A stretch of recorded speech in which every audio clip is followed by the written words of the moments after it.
All right, we are live. Welcome everyone to Ask Me Anything. Ask us some questions. We're pretty open right now. We've got one in the chat, but we'll do a little intro.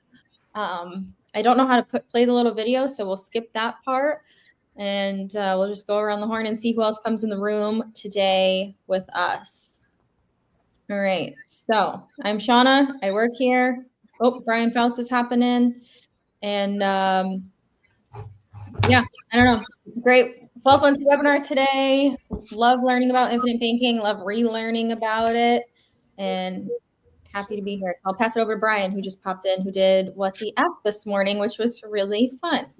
Yeah, that was kind of fun. You throw it into the mix of that whole thing. Yeah, it was a lot of fun. And I haven't talked to St. James all that much, but it's kind of fun to he had a different perspective on a lot of stuff that I did. But yeah, it was fun. But yeah, up here in northern Idaho, just got back from a long drive. So I left the WTF and then did like a 3.5 hour drive, and then came back. So yeah. Oh wow. Yep. And here's my little friend. Still have my little friend here. Gotta set him free in the fireplace today. So. He's breeding black widows over there. They never have them here, and then I get 2 in 1 week. So who knows? Goodness. Who knows what's going on? But yeah, let's get those questions in the chat box. So I'll pass it over to Tess. Hi, I'm Tess Hulek, and I'm formerly an insurance accountant, now IBC practitioner, and I'll tell you, it's a lot more fun on this side of the desk. Grateful to be here. I have a friendly relationship with spiders too, but mine aren't black widow. About 3 or 4 years ago, I had an orb weaver the size of the palm of my hand, build an entire web on the passenger side of my car. It took me 2 days, solid days, to coax it out because every time I went for it, it hid somewhere. But an orb weaver is not as dangerous as a black widow. So we parted as friends. And now we'll go to Linus. Thanks, Tess. Hey, everyone. Linus Nolt here from Hopkinsville, Kentucky. Shauna was talking about the intro video. I had this crazy idea. I wonder if I could act it out. Like, I kind of know the jingle in my head, and I know what the screen would say, but I ain't going to do it. You didn't play it yet? No. No, I don't even know where it is. So. Oh, I have it pulled up right here if you guys want it. I got it. I prefer we just watch Linus act it out. So let's go ahead and watch that. All right. Let's see. If you get 10 questions in the chat in the next 10 minutes, maybe I'll do it. All right, I will consider it if that happens. It's 3:34. Put questions in there. 3:44, and there's 10 questions, 10 more than what they're in there now. I'll consider. Brian and I can fill the chat up with questions. No. I have a book. There's 21 questions. Let's go, Linus. There you go. What do you say, Craig? Well, I mean, my last name starts with a Y. I'm used to being last. All through grade school, always lined up into the line. Anyway, Craig Yenny here, and had fun with Shauna on the wealth webinar today, and just kind of going through her experience with infinite banking and some of her insights. It's always really cool to hear that. And I'm in the Denver area. We have an event coming up.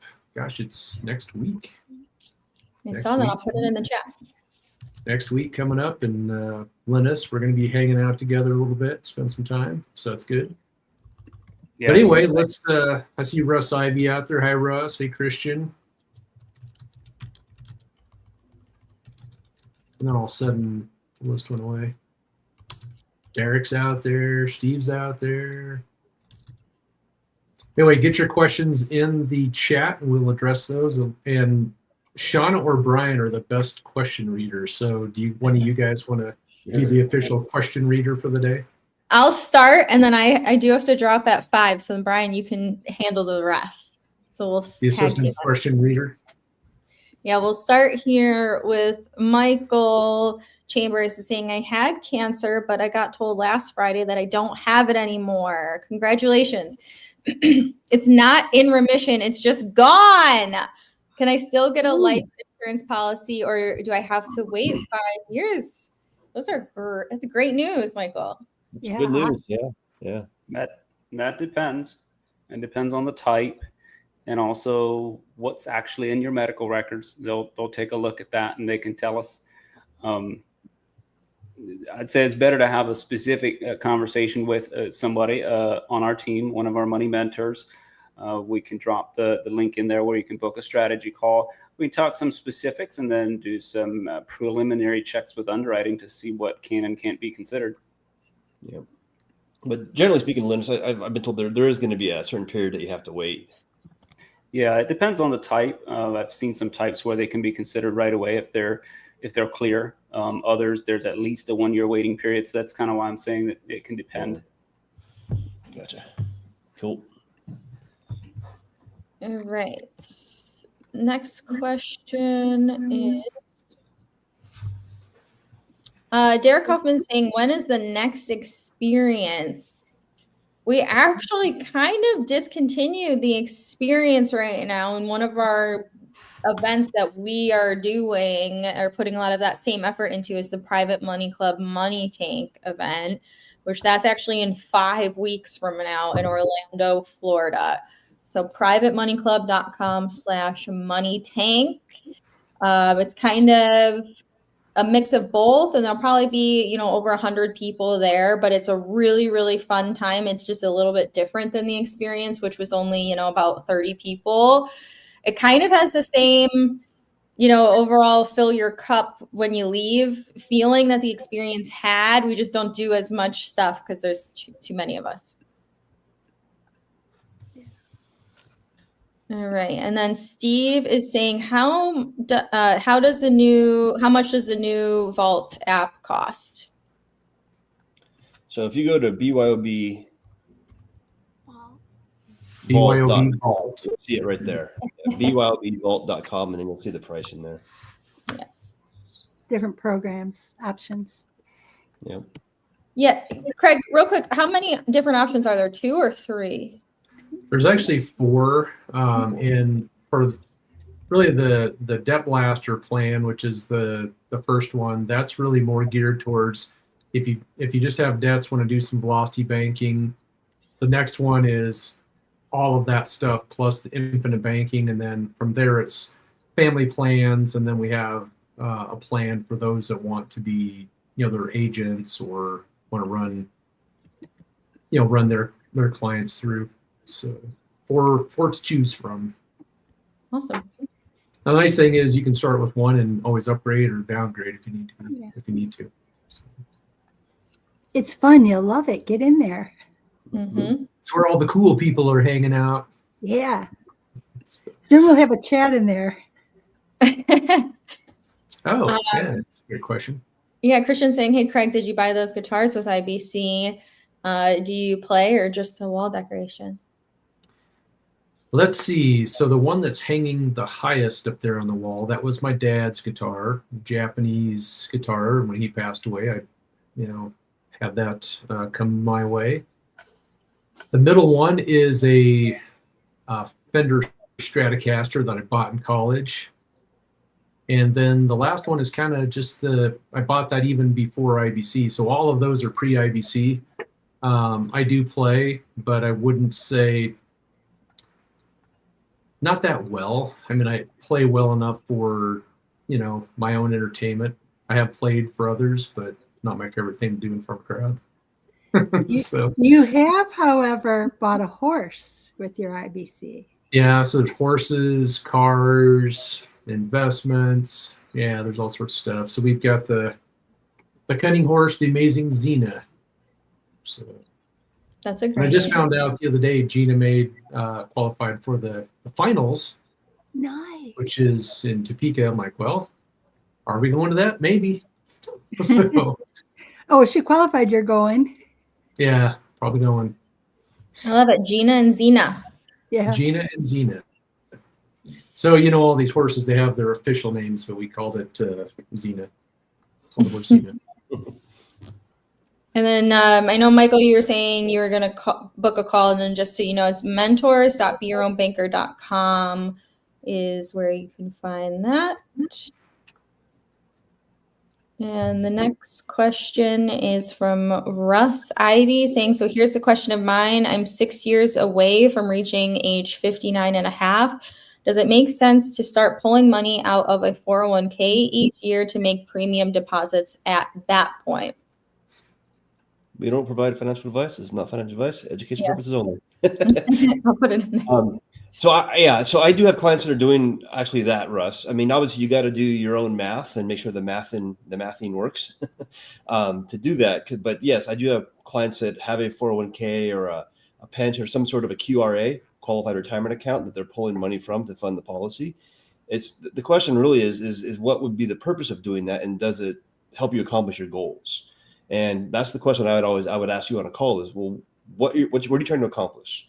What's the outcome we want to achieve here? And does doing what you're talking about help us achieve that? But yeah, so Yeah, I think you said, does it make sense? Well, it can make sense to me all day long or Craig all day long, but it has to make sense to you. Yeah. So.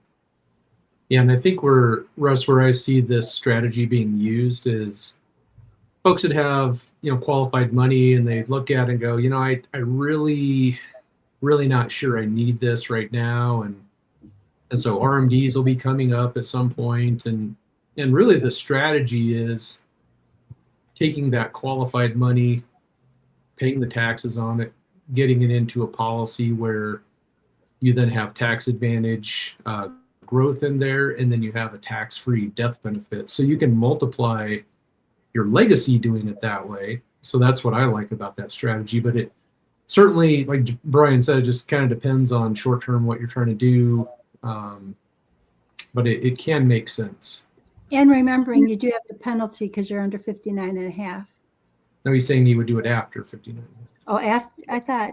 You're doing it at that point, but what I was thinking is if he's 6 years away, in a way that it might make sense is if you started it today and you were paying those premium deposits yourself, and then depending on how you design it, and however, like you'd have to take a call, but depending on how you design it, it might be at an efficiency point in year 6 where you're putting money in and it's kicking out like equal or more. So that could, and again, this is not, any advice, but just the way I've seen some of those things, I don't know if that would be the case with yours. You have to get on a call, but you might be able to take money out of that 401k after that penalty period or whatever. And then those payments would bring you more. I'm not sure if you guys want to correct any of that. Well, I mean, if, Russ, if you're talking about taking that out before 59 and a half, like Tess alluded to, you're going to pay a 10% penalty. There's always going to be income tax or taxes on it, but you're going to have that penalty. So you got to say, does that make sense to pay that 10%? And is the policy going to become, as Shauna alluded to, efficient by the time you're 59 and a half? We just have to run the math on it to see that, so you can see if it makes sense or not. If you're waiting until you're 59 and a half, then of course there's no 10% penalty. But the last thing I'll mention is, if you're still employed with the employer that the 401k is through, you may not even have the option to pull any money out of it, because oftentimes you cannot do that while you're still employed or with that employer. So there's just a lot of information. Okay, Russ just said right down here, not before, but after 59 and a half. Okay, so after 59 and a half, then yes, you would, the 10% penalty doesn't come into play. So, well, I got a question. If you take money out of your 401k before 59 and a half and the government shut down, do you still get the penalty?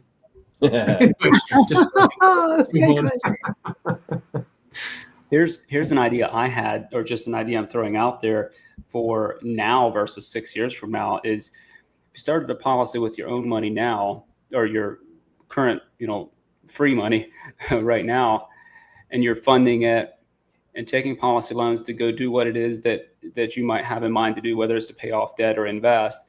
And so you're accumulating policy loans and you're not paying them off, or paying on them really, maybe only the annual policy loan interest.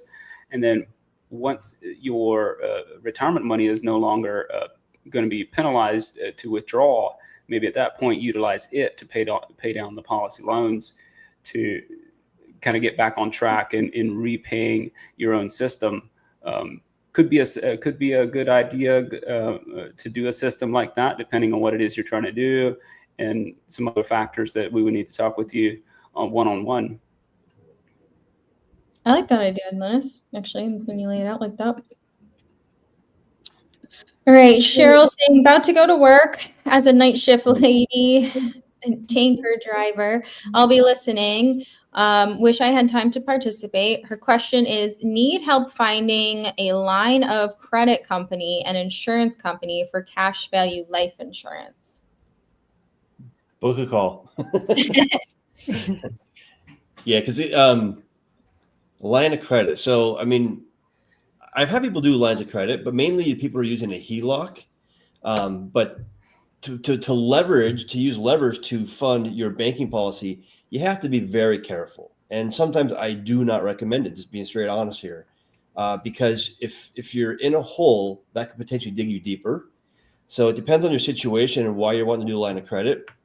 So there's a lot of questions that we would want to ask first and make sure that it makes sense to do that. Also, definitely understand velocity banking.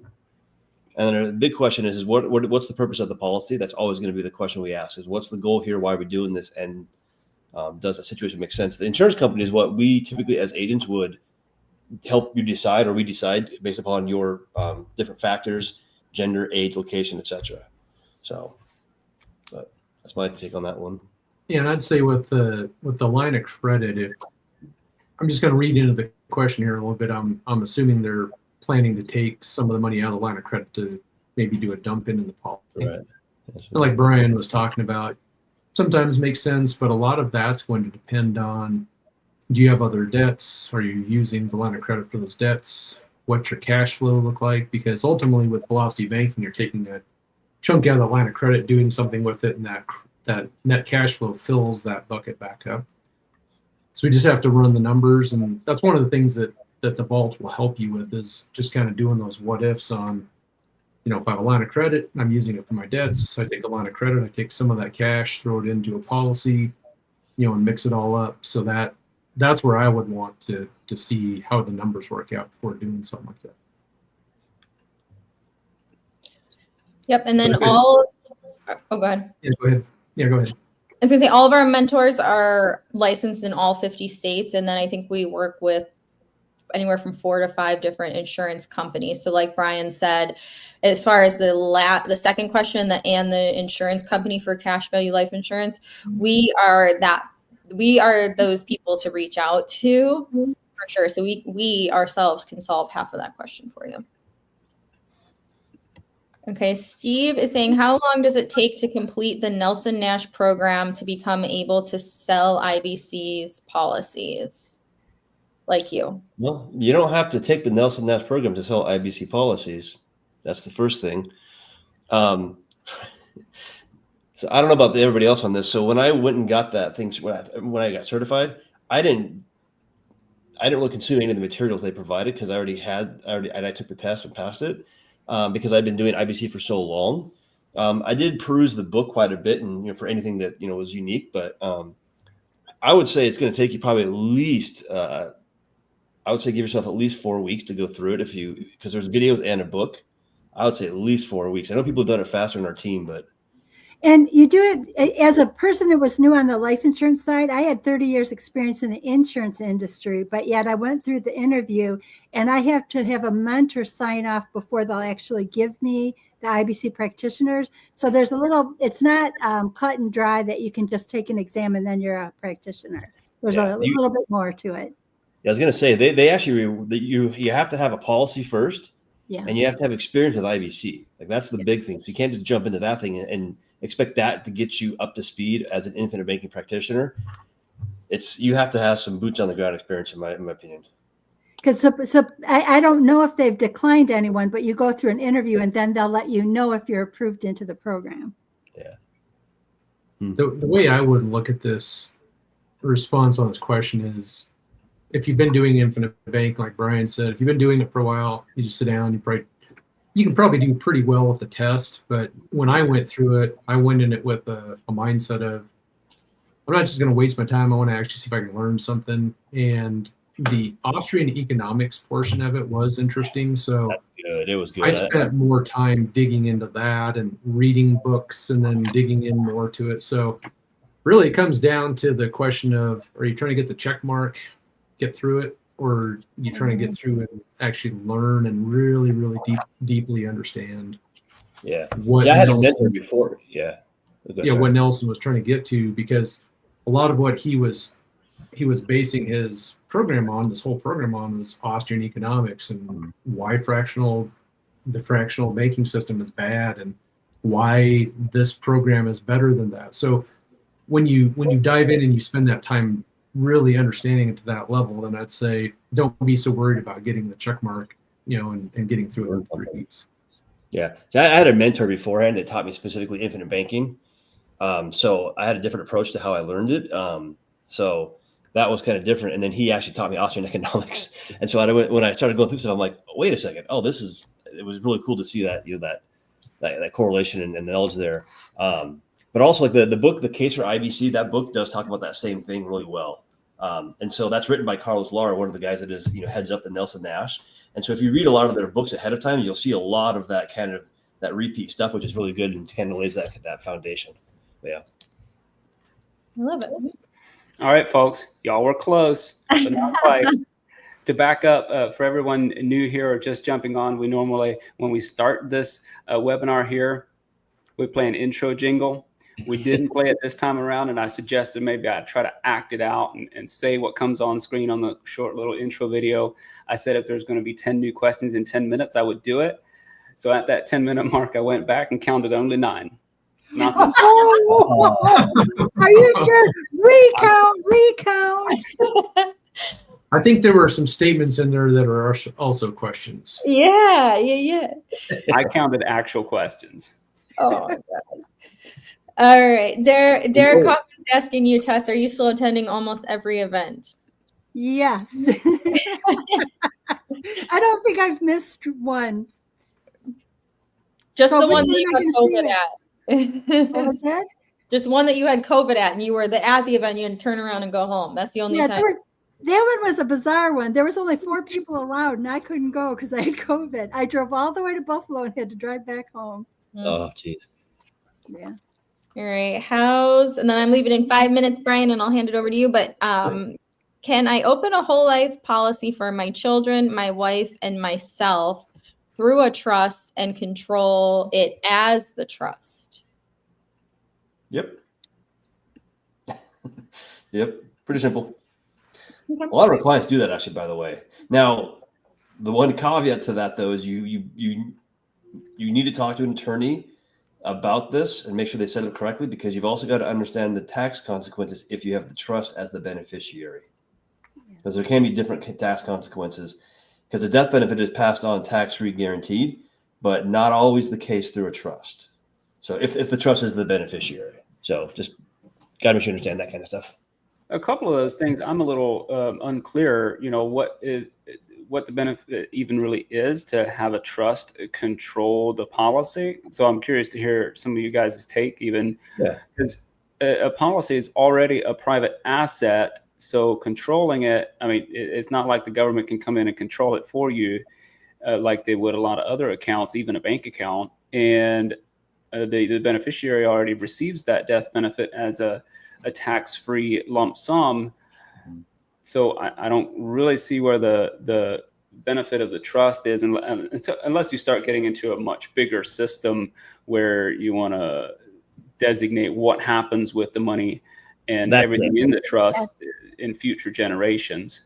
That's it. You're setting it up generationally, and also, so that's part of it. But the other thing that I talk to a lot of clients about, and this is, because from my background, is what happens when a next generation receives a large amount of money. They can implode themselves. They can destroy it. They can destroy their lives, their families. If they don't know how to deal with that kind of money, it's not a benefit. It actually can be the opposite. It can be detrimental to their lives. And so a trust can help restrain that and keep more control of that money away from them. So that's why whenever I talk to people, I say, yeah, great, pass on the wealth. That's fine. But what's the thing you got to pass on first? You got to pass on the knowledge around the money, that education around it. That is almost more valuable than the money itself, right? And the wisdom to apply the knowledge. Yeah. Yes. Yes. And that I always say knowledge is great, but knowledge plus action is powerful. So you've got to make sure that they take the right actions. But that's what you're trying to do. If something happens to you prematurely, someone just said it right there. If something happens prematurely, life insurance, and it happens before you've even passed on the education, the trust can help with that aspect of it and make sure that it does not just get squandered or even worse. That's my take on it.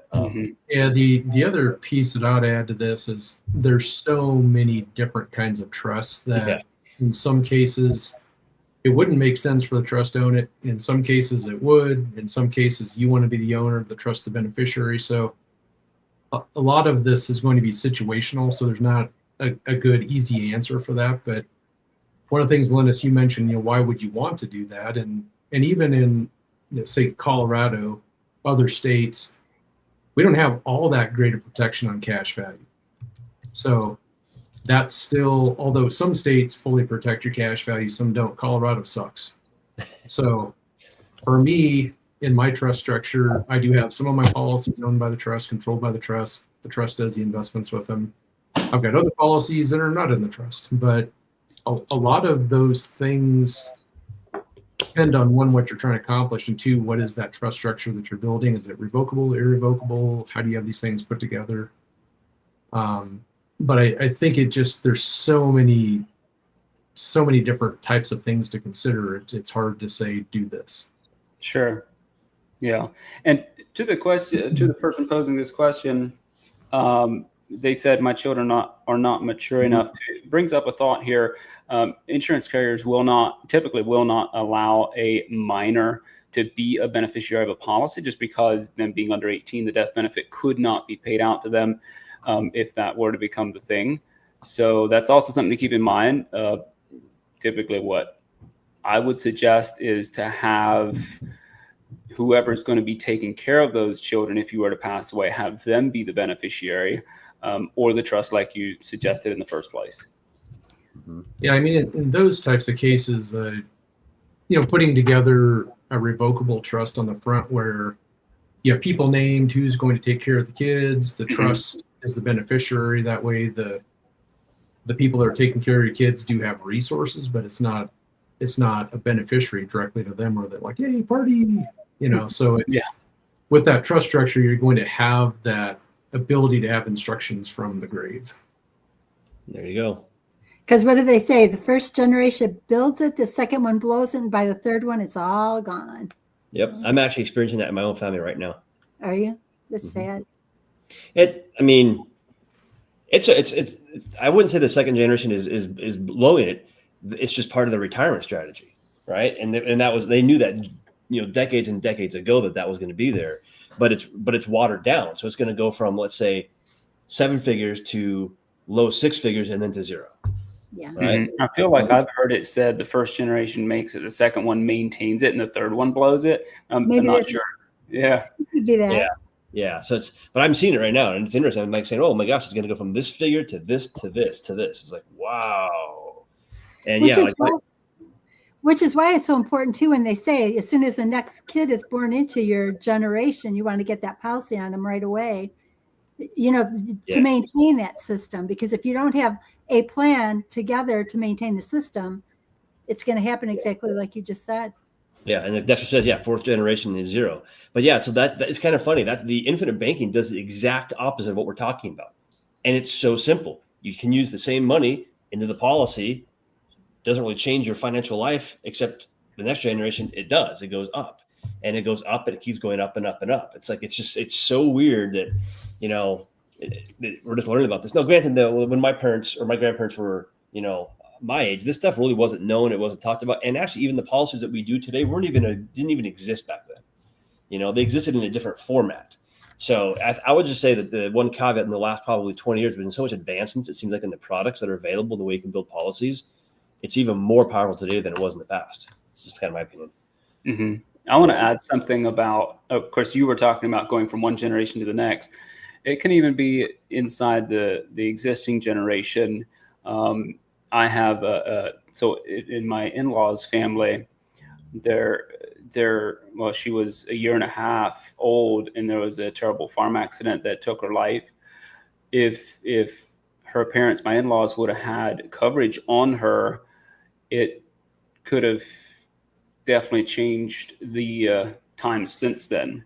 But they did not. They just didn't really know. So it's something to keep in mind too. It's something I think about a lot as, my family right now. If the shit happens, we have something. We have something to live on for the next year or two if I don't want to do anything else for profit. Yep. Cool. All right. Okay. Let's see here. Can't see that. So Steve just asked a question. Do I need to be an insurance agent to sell infinite banking policies? He's also asking. He was asking about the Nelson Nash thing, and then asked this question. Yeah, you have to be an agent to go through their program too, by the way. So yes, you've got to be licensed, and yes, you have to be an agent to do infinite banking policies. Now, the one thing that I would just kind of change, like, we never sell policies, really. I don't really ever feel like we ever use that word. Yeah, we don't. We create and build infinite banking policies, but first and foremost, we educate people on how it works, and then we help them build a policy to solve their issues. Problem. Yep. Yeah. That's kind of just, it's a mindset thing. It's kind of a way of framing it, because I don't go out there to try to sell policies. We go out there to try to solve problems, like Linus just said. So, kind of something that we do, and how we focus on it. Yeah, Dennis. Yeah. So what we were talking about, generational wealth for sure. With the current or the trusts. Brent says, can you move your 401k self-directed? Yes. Typically after you leave your employer, typically. Yep. Yes. Yeah. So I've had solo 401ks, which are basically self-directed 401ks. Yeah. And I had to move it after I left that employer, and then I gained control of it. The other thing to keep in mind, though, even if you are self-directing a 401k or an IRA, for me, what I did was I went and found a custodian. A custodian is the person that holds your QRA, the 401k IRA. But I found one that does not have any kind of financial products. Like, they don't offer any investments. They don't offer mutual funds, nothing. They just manage your 401k, because that means they're not really incentivized to grab control of it for you. Right. And the one that I used to work with, they no longer, they sold their company because the guy retired, but they actually would help you put into qualified strategies, because you cannot put a self-directed 401k or IRA into just anything you want. It has to be qualified. Like, you cannot put it into an infinite banking policy. You cannot put it into your home that you live in or any relative lives in, as an example. So it's kind of some of the stuff I learned over the years. It's not common, but there are some contracts that are written with in-service distributions, but you'd have to read your contract and talk to your HR team. Yep, for sure. This one's for you, Craig. I'm in the vault. Do I add an AIO loan as a debt and a velocity banking tool? No, it's just a VB tool at that point. So typically in the vault, your debts are those things that you're paying on a balance every month, and then the velocity banking tool is that thing that you're going to run your income in, pay your expenses out, take your chunks, sort of debt. So typically the all-in-one loan is your VB tool. Yeah. And Maiden Blue, are you by chance Dorothy? I think it might be Dorothy. So yeah, I'm waiting for him. I'm hoping to purchase a policy here soon from somebody else, and I want to load it up into there and see how it works. But Lafayette is dragging their feet right now. In 2 weeks, and they have not responded. Well, they get big feet. It takes them a long time to drag them. Yeah. Yes. There you go. All right, Michael Chambers. Can I get insurance on my employees, and is it controlled as a business bank except for death benefit? Yes, you can get insurance on your employees. So some of it's going to depend on what your situation is, but there are corporate-owned life insurance plans, and you can do executive bonus plans on employees. You can do key insurance on employees. So if you have key people in your business, you can do what they say, be discriminative. So you can discriminate who gets a policy and who doesn't get a policy. But ideally, what most people do is they'll they'll get an insurance policy on a key employee, because if something happens to them, you do have, impact to your business, whether that's sales, whether that's some special skill or need they have. And then the cool thing is the business pays for the policy, the business owns the policy, the business is the beneficiary of the policy. So there's a lot of really cool strategies out there for business owners. Yeah, and I've even read where sometimes what the corporation will do in order to incentivize the employee to do this, because they are giving up some of their insurability by getting a policy on them by the corporation, is they will actually, the death benefit can actually be more than one person or entity. So they might have part of the death benefit go towards the family of the employee, and then some of the rest going back to the company. So it gives them an incentivization to actually be insured. That's part of it as well. And then, is it controlled as a business bank? Yeah, I mean, if you're the owner of the policy, as Craig said, you can use it as your business banking line of credit, essentially. So, yeah. We can't compare a policy to a bank account, though. It does not function like a bank account. In no way, shape, or form can we call it a bank account. But it is a liquidity that the business can control. It is an asset of the business, so it's the one that has the control. So I think you get the concept. I just want to point out that it's definitely not a bank account. Doesn't work like a bank account, but yeah. Yeah. I always say, because the way I look at it is there's banking functions and banking transactions, right? This replaces banking functions, which is borrowing and lending of money, which is a line of credit. Banking transactions, which is cashing a check, depositing money, paying for your gas. That's not what we're talking about. We're talking about the banking transactions, or sorry, the banking functions of borrowing and lending money. So, yeah, and typically you'd have an attorney that would set up, because you can have agreements between you and the employee too. So there's usually attorneys involved when you do that kind of stuff, I think. Yeah, because some of that comes down to if the business owns a policy on a key employee and that key employee leaves, there's sometimes some legal language in there about that employee could potentially buy that policy from the business. So there's interesting things you can do with legal agreements. Yep. So Maiden Blue Headed, this follow-up says, okay, I don't have any other debts, so I was trying to see if we could pay down the all-in-one loan as our mortgage. Yeah, so what you would want to do in the vault is put your all-in-one as the Velocity banking tool, and there's a checkbox in the VB tool that says pay it off. And so what it'll do is it'll just run down. If you're not paying any other debts, it'll say, all right, you just want to pay off the balance. It'll just run it down for you. Tell you how long it's going to take with your cash flow. Cool. Going back to the business owned coverage, of one of my favorite strategies is when there's a business with more than one owner, for the owners to buy policies on each other. It's called a cross purchase agreement.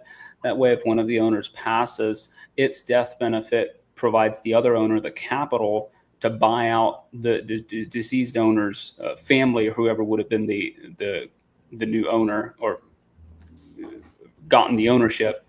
So that way, the remaining owner or owners are not having to try to run a business with the deceased owner's family, or bring in a bunch of drama that way.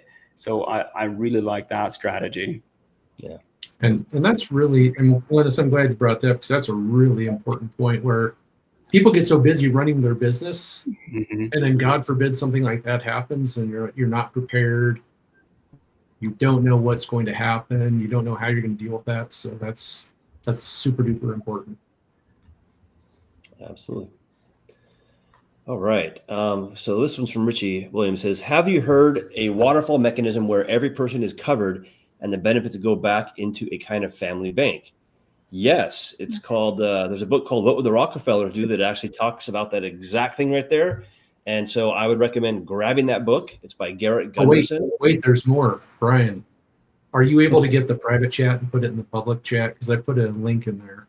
Oh, yeah. yeah. You get the link to the book. Yes. Yeah. So by the way, go to that link and you can sign up and, get the What Would the Rockefellers Do book. And then there's a course in there, the whole bit.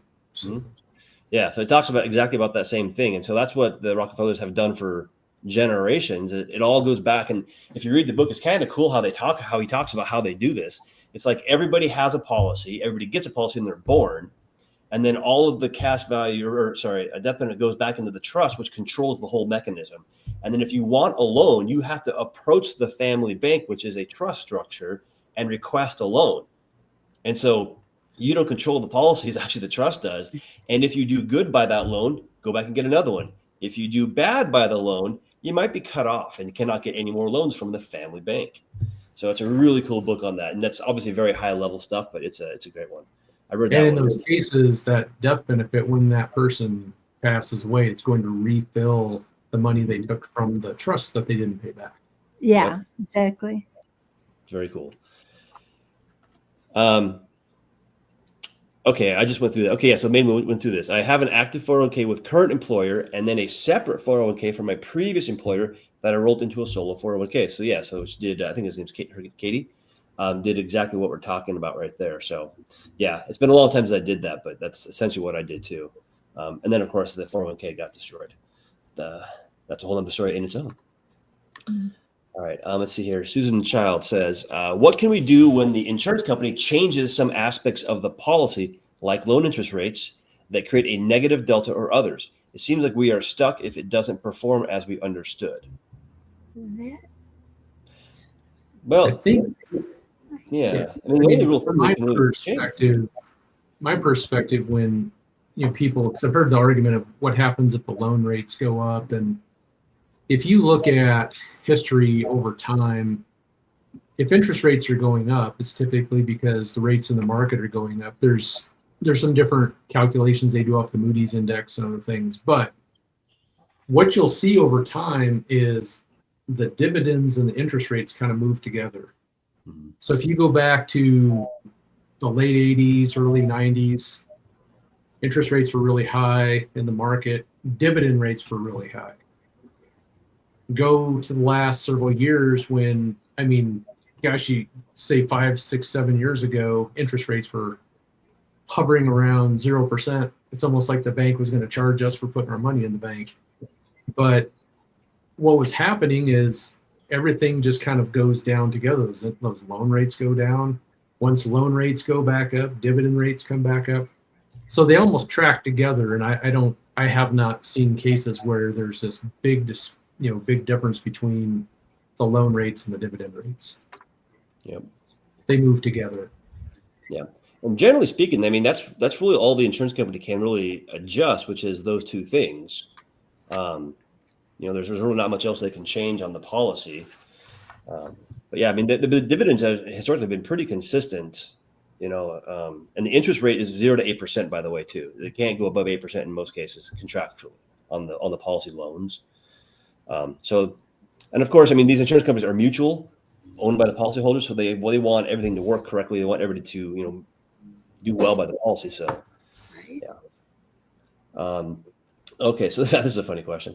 Chris says, is the all-in-one a loan or a HELOC? Yes and yes. It's both, actually. There you go. Yeah, so a HELOC is an all-in-one is a version of a HELOC that, let's say you have a mortgage and a car loan and a credit card. You get a HELOC, and all-in-one, though, wipes out those three debts and puts the balance onto the HELOC day one. So that's kind of what they typically call it all-in-one. Is that right, Craig? Yeah, the all-in-one is your mortgage and a line of credit with a checking account sitting on top of it. So it's, a lot of people, like what Brian was saying, a lot of people have a mortgage and then another HELOC, which is in second position. What the all-in-one does, it squishes those two things together where you've got one loan that's simple interest as opposed to a mortgage with amortized interest. This is all simple interest, but it's one loan with a line of credit and a checking account sitting on top. Yep. So you'll oftentimes hear these called all-in-one or first lien HELOC because that HELOC is in first position. Whereas in a mortgage, your mortgage is in first position. Then when you get a HELOC from say a credit union or a bank, they're in second position, and that's why they don't give you as much access to the credit. Yeah. But we did Wealth Webinar all in August. If you go back to Chris Nagel's YouTube channel and you look at playlists and go to Wealth Webinar, every Wednesday in August we had Harrison George and his team from the CMG on, and we went deep dive into all-in-ones, first lien HELOCs. So might want to just go check that out. Yeah. And Maiden said, the biggest advantage for us with the all-in-one is the liquidity. Because, even though it is a bank loan, essentially, it's not a loan until you borrow from the HELOC. So it's like a pool that you can borrow, but there's no interest until you borrow from it and create a balance on the HELOC. So, good thing there. So Susan, I think we posted that. We posted the link to the book. So Jason Stanley Meadows says, how does it feel to be liquid from your own bank? I'm trying to understand what he's saying right there. As far as having liquidity in our own banking system, that feels pretty good. Yeah. So, but I Control. wonder if that's what he means, just having liquidity from your own banking system that you control. So that's. How does it feel to be on the other side of the process? That's a good one right there. That's a good kind of a question or point to bring up, because until you really experience infinite banking, sometimes you don't get that emotional side of it. But when you all of a sudden have that policy loan and you're the one in control of the loan, the payments, all that kind of stuff, it's like, wow, okay, this is what it feels like to be in control and not be using banks. But one of the things I've been explaining to a lot of people recently, and I've done it on Ask Me Anything before, is if people say, oh, okay, so there's a 7% loan rate with like Lafayette, or 6.75 or 5% over here.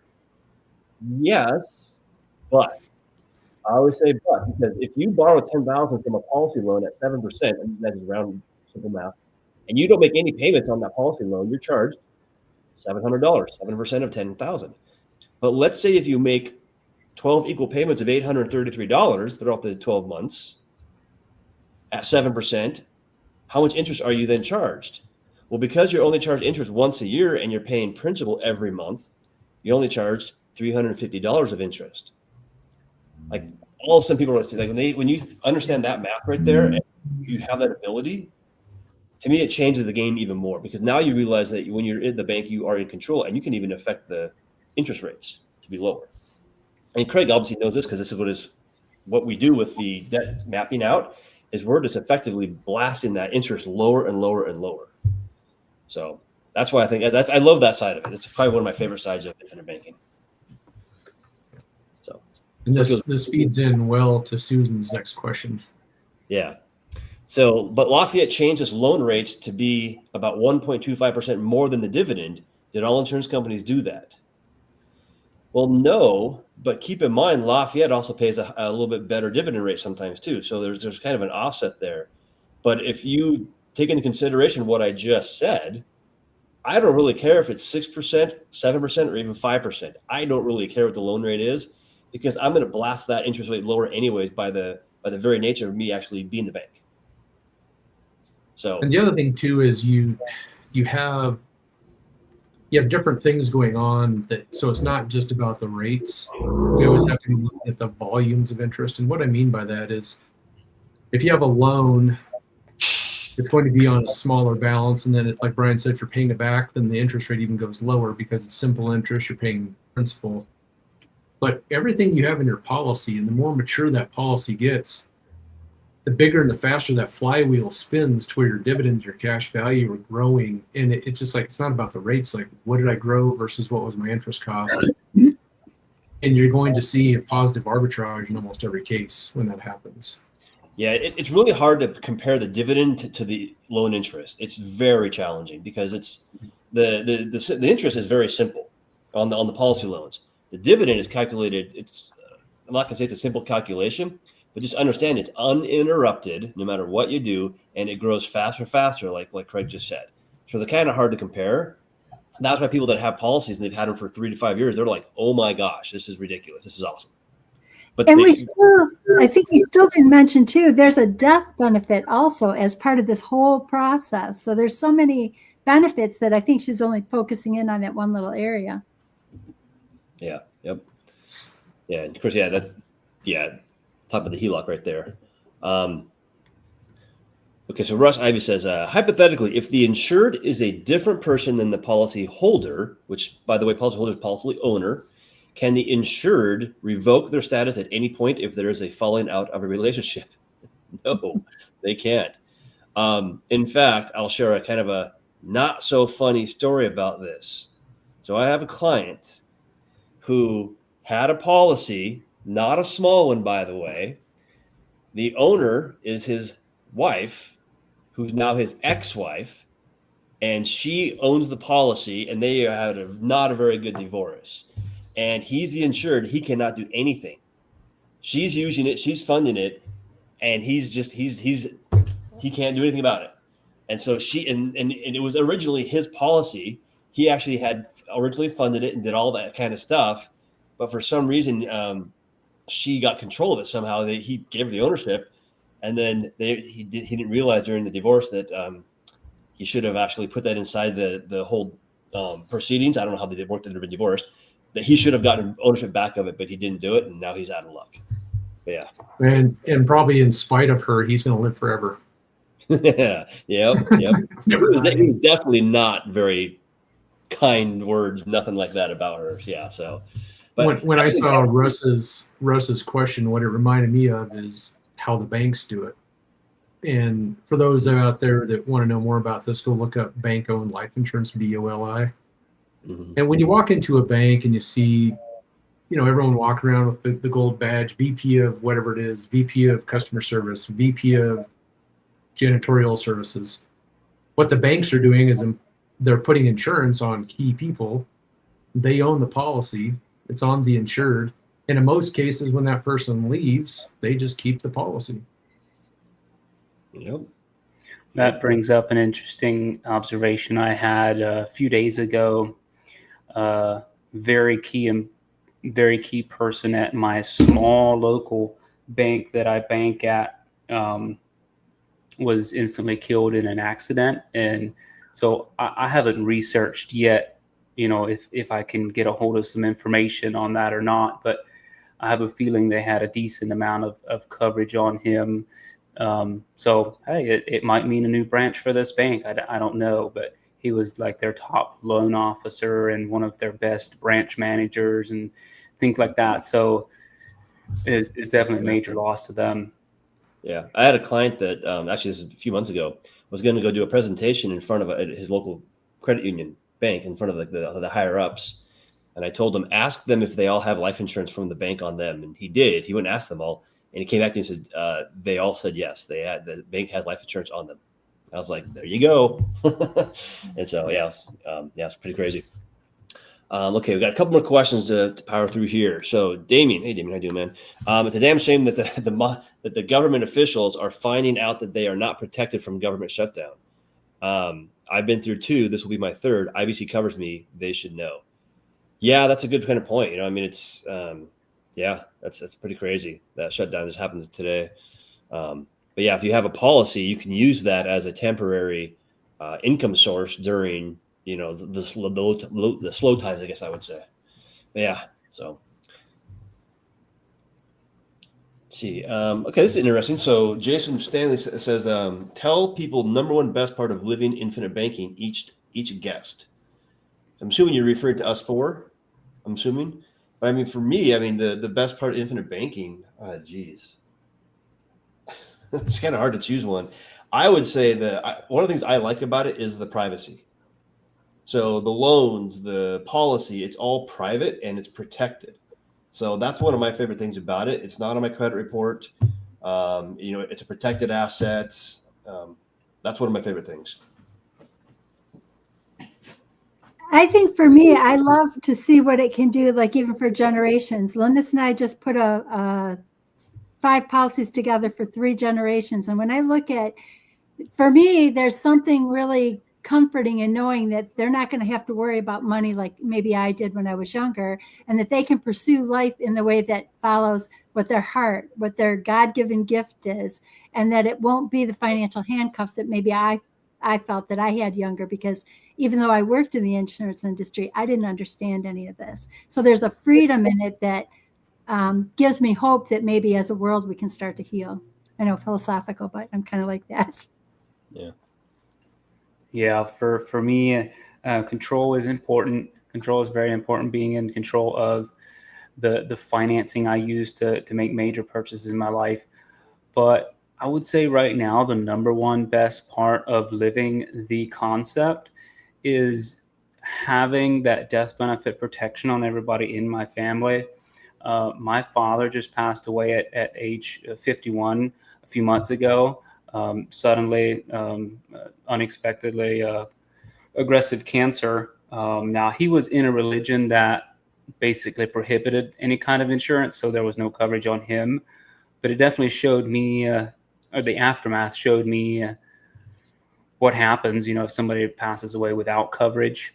And so I guess more of like a peace of mind thing for me and my family. Nobody is going to pass away without leaving us in a better place to deal with it, at least. You can't make up for losing somebody, but you can definitely buy time. You can have time to recover. So that's my perspective. Here I am with the last name Yenny. I guess I go last again. But We should have gone counterclockwise. No, it's good. But, and I shared this on Wealth Webinar today. Nelson Nash talks about you should be in two businesses, the one that makes you money and be in the banking business. And so I had a completely different career than what I'm doing now. For 31 years, I was in high-tech IT, W-2 jobs, just doing really crazy things in technology, building a lot of really neat things, part of a lot of cool projects. But man, I didn't want to do this forever. So I retired at age 52. And I was able to do that because of the systems that I built using infinite banking as the foundation, using that money for opportunities, building additional cash flow streams, using my own financing for the things I need and want, not having to rely on the banks. And I always knew when I started this that I wanted to go out and teach it someday. So for me, the big difference of before and after is just building those systems, having the consistency, the long-term, just sticking with it. And I got to the point where I didn't need to have this job. And I was able to go pitch that, retire, and then just go start doing this. Now, to be honest, I'm working harder than I ever have. I work more hours than I ever have. I'm sitting in front of this computer longer than I ever have. But I enjoy it, and I like helping people. So for me, this is my retirement gig. This is what I'm doing until I'm not doing it anymore. But that's probably my big difference is just being able to retire, go on and teach this and continue doing the things I've been doing with it. Yeah, it's kind of funny. Same thing. I used to be in construction, and then I was in just private investing. But I was in construction for a long time, and I work harder now than I did then. But I spend more time with my family, my kids. I spend more time traveling, spend more time doing the things that I love to do. Yet I'm working harder. It's like, really? But yeah, it's weird. Now, granted, my commute is, like most of us, is 10 feet. That's my commute though now. So I don't spend any time traveling, but I definitely work a lot harder, but I spend more time doing the things that I enjoy as well. So to answer your question, Jason, that's my biggest difference right there. Is just I work more doing something I enjoy, and I spend more time doing things outside of this that I enjoy doing with my family as well. So. And see, Yenny, you were at last. What's that? You were at last. There you go. Oh yeah, Brian started and finished. There you go. This is actually for you, Tess. So, so for the next generation that may have a bit more freedom in deciding their future, how are you all explaining and teaching them? Well, and that's funny because the family that we just got together, I've actually started talking to them about like showing them because they're young, like 5 and under. But I was saying maybe we can even start this idea of let's put together a Christmas fund, even if it doesn't go into the policy, give them the idea of saving for that Christmas fund, pulling it out, say in November or December, by grandma, grandpa, and mom and dad something. So it's just the idea of money and what we're learning from everybody else. Chris has his methods, he's doing it. Everybody has their different methods, but I think you got to start young. And as soon as they start to learn these policies, it gives them the freedom that it's like somebody in my life went to school to become an accountant because that's what I did. And she saw stability in it.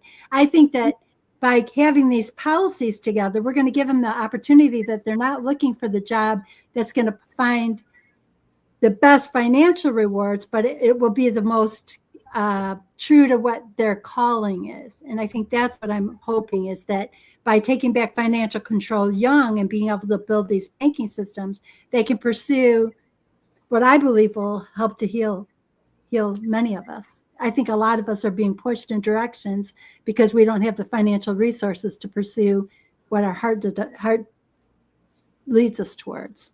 Yep, I love that. So one last quick question here from Jason. Does your whole life policy's interest rate follow the prime or follow their dividend rate?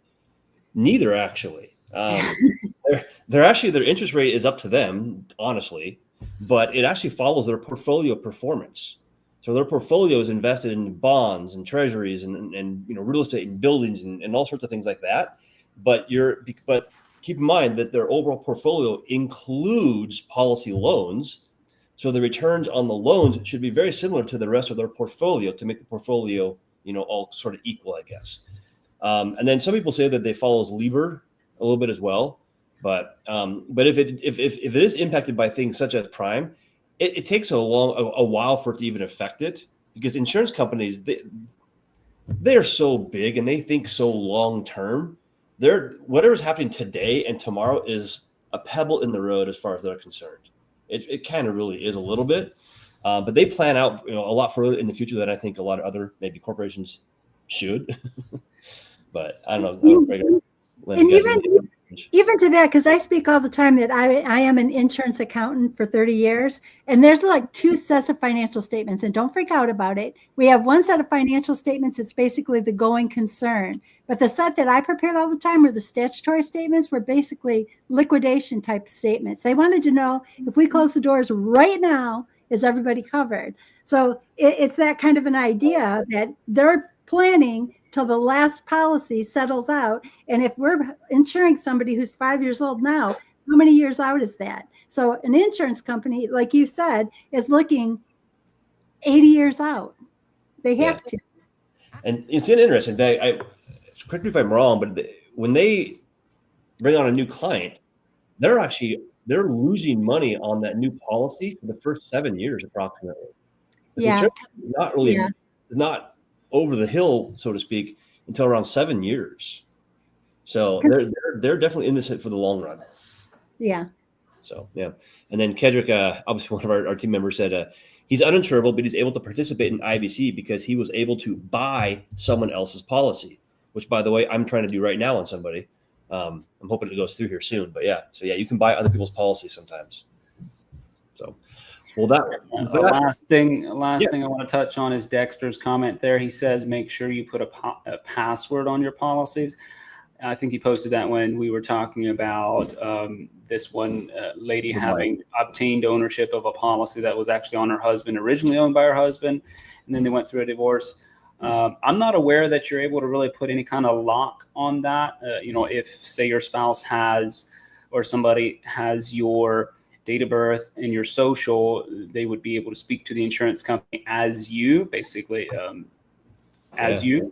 So I'm not aware that you can really put any kind of password on there. Obviously, if you create your own online portal access to the policy, that would be your password. A thought I have is that you may want to speak with the insurance company to see if you can kind of change the status of the ownership to where it cannot be changed without both of you signing off on, I guess that ownership would have been changed by the original owner signing off of it. Maybe it was forged by the wife. It wasn't. Maybe in some cases it might make sense to see if the insurance company can make that an irrevocable ownership that can never be changed for the life of the policy. I'm not sure if that's possible, but it would be worth asking them. Yeah, I don't know. Cool. Well, I think we just made it through another one. Dexter says, yeah, you can for sure. That's why you do it. I have done it. Oh, yeah, then I'd love to have you explain kind of what that is, because that would be new to me. As always, we're always learning. That's right. Yeah. So yeah, reach out and let us know, man. It's a secret knock when you call the insurance company. That's awesome. Well, everybody, that is another Ask Me Anything in the books. Appreciate everybody being here. Appreciate the crew as well. And with that, we will see you in the next one. Thank you, everyone. See y'all. Last chance. What's that? I said, last chance, Linus, you want to dance? No. Nope, no dancing. All right, we'll play the video instead.